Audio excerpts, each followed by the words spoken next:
A arte é o antídoto para a realidade. O escritor tcheco Franz Kafka dizia que tudo aquilo que não era literatura não lhe interessava e que a literatura tinha que acertá-lo como um machado na cabeça. Já o filósofo alemão Nietzsche comentava que a arte existia porque a realidade por si só não bastava.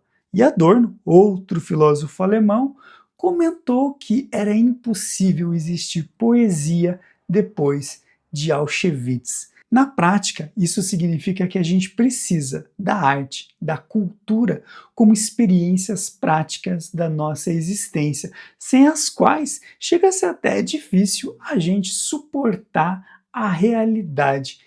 Pensa em quantas vezes você escutou uma música, viu um filme, leu um livro, assistiu a uma peça de teatro e aquilo trouxe uma espécie de conforto, uma espécie de bálsamo para a tua alma, às vezes atormentada. Esse é o papel real da cultura, esse é o papel da arte. Quando a gente fala nessas experiências artísticas, quando a gente fala em cultura, a gente está falando, na verdade, num grande mergulho nessa mesma realidade. Porque a arte, ela não tem que ser algo dissociado da experiência da vida. Ela tem que ser algo que está intrínseco, algo que tem que ser tão banal quanto a gente tomar um copo d'água, por exemplo. Não à toa, como a gente já comentou em outro episódio, Clarice Lispector dizia que ela escrevia como alguém que bebia água, como alguém que respirava. E é essa experiência de realidade total que a arte tem como objetivo. Quando a gente constrói uma experiência artística, a gente está, na verdade, olhando com outros olhos e interpretando a realidade e o mundo de uma maneira muito mais contundente e também criativa.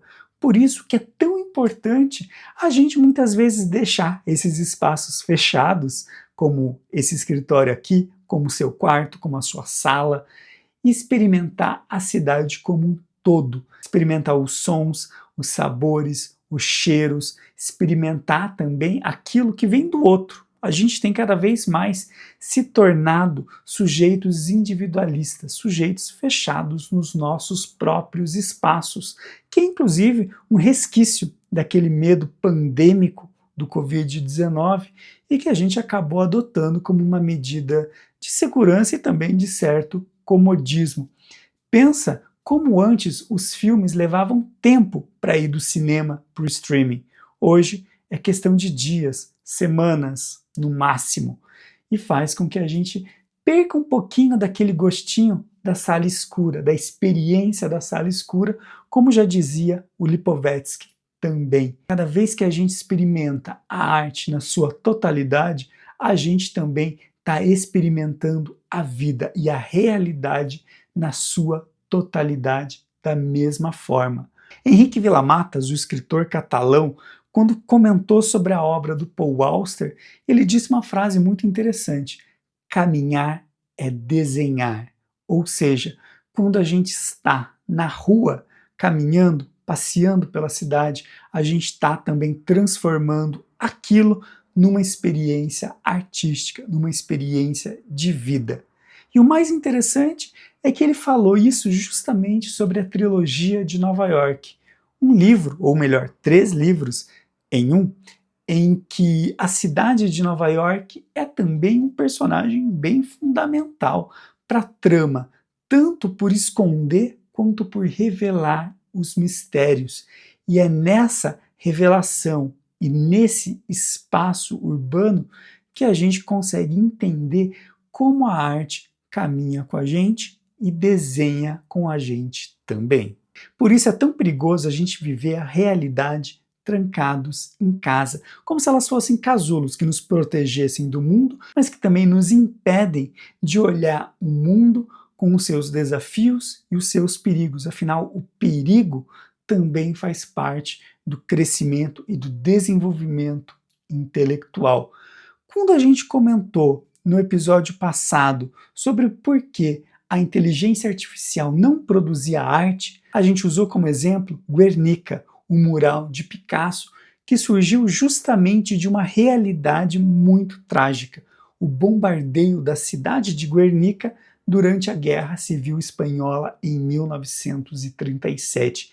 E essa experiência de indignação, de perigo, de medo, é o que fez aflorar no Picasso o desejo de transformar essa realidade trágica em uma obra de arte, não só monumental, mas também total, mesmo que seja total dentro das suas próprias emoções, dentro das emoções do próprio artista.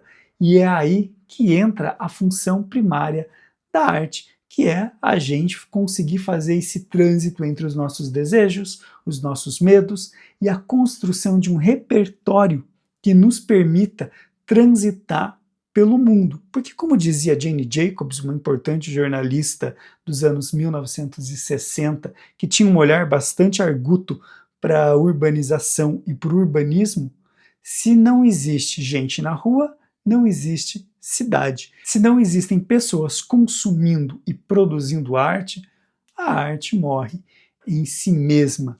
E por mais que a arte seja esse antídoto à realidade, ela é também um mergulho nessa realidade mais imediata, nessa tentativa de transformação da nossa própria interpretação de mundo.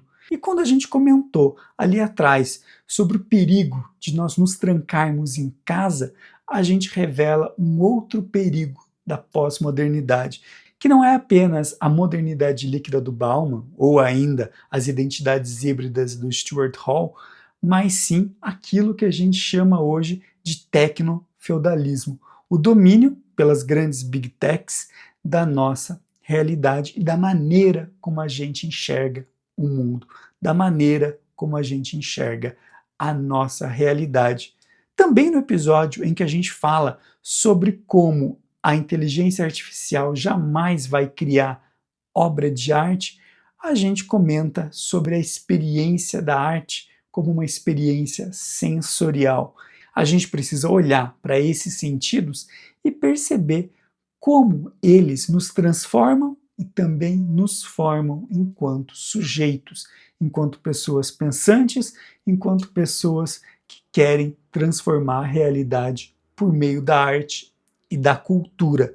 Não é só uma experiência estética, é também uma experiência ética, uma experiência sensorial e uma experiência de mundo. Quando Adorno fala que não pode mais existir poesia após Auschwitz, ele está justamente mostrando como a realidade é capaz de sacrificar não só as vidas humanas, mas também a nossa sensibilidade enquanto consumidores e produtores de arte. A literatura, a música, o cinema, as artes visuais, a poesia, tudo isso precisa de você e de mim, assim como eu e você também precisamos delas. Portanto, a gente precisa pensar a arte não só como um antídoto à realidade, mas também uma possibilidade de, usando uma expressão do Arthur Danto, transfigurar o lugar comum, usar dessa arte, dessa experiência artística